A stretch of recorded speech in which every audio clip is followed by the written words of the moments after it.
In Matthew 7:15 through 20, Jesus gives a simple test for prophets. He says that you'll know them by their fruit. And in Matthew 12:33 through 37, Jesus tightens the screws. A tree is known by its fruit, and out of the abundance of the heart, the mouth speaks. He also adds that at the time of judgment, people will give an account for every careless word. That includes the words of prophets. If someone claims to speak for God, especially when invoking God's judgment, their words can't just be throwaway lines. They reveal what kind of authority is actually operating. So let's look at a specific pattern. In Sahih Muslim, Muhammad is reported to have said, "O Allah, I am a human being, and for any person amongst Muslims upon whom I hurl malediction, or invoke curse, or give him whipping, make it a source of purity and mercy." Similar reports appear in Sahih al-Bukhari.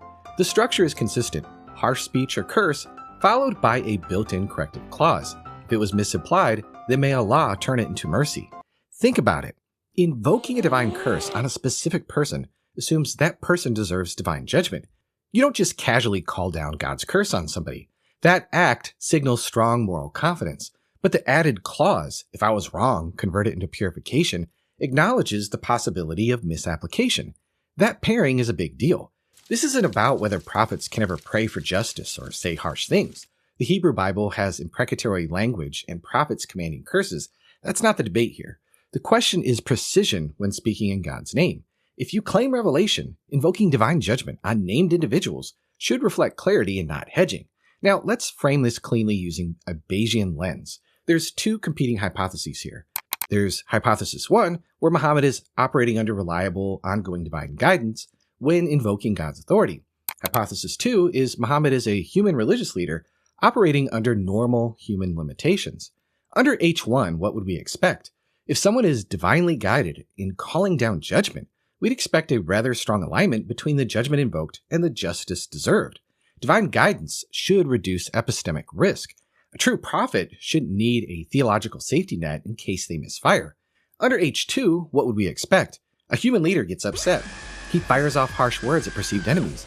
And afterward, a theological safety net gets installed. If that landed wrong, God will conveniently patch the damage. Invocation plus disclaimer fits far more naturally under the human cult leader model. It fits less naturally under the model of a sustained, precise divine guidance.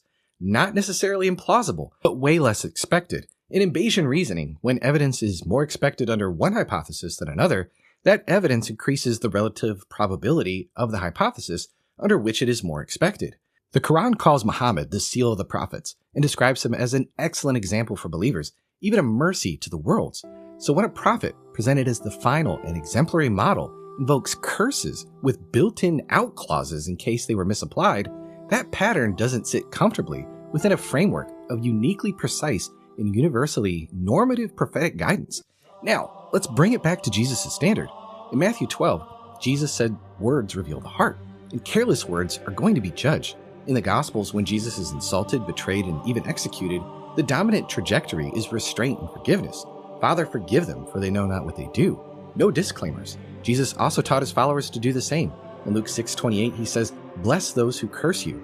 Jesus says you test prophets by their fruit. That includes their words. And when we apply that standard consistently, this pattern looks far more like Muhammad being just another cult leader managing his own angry feelings and reactions than a true prophet operating under uniquely precise divine guidance. If you find these videos helpful, feel free to check out my Patreon and consider joining. You'll get early access to videos before they come out, be a part of our private group chat, and you'll help me to continue to put out content that spreads and defends the gospel. Thank you so much for watching.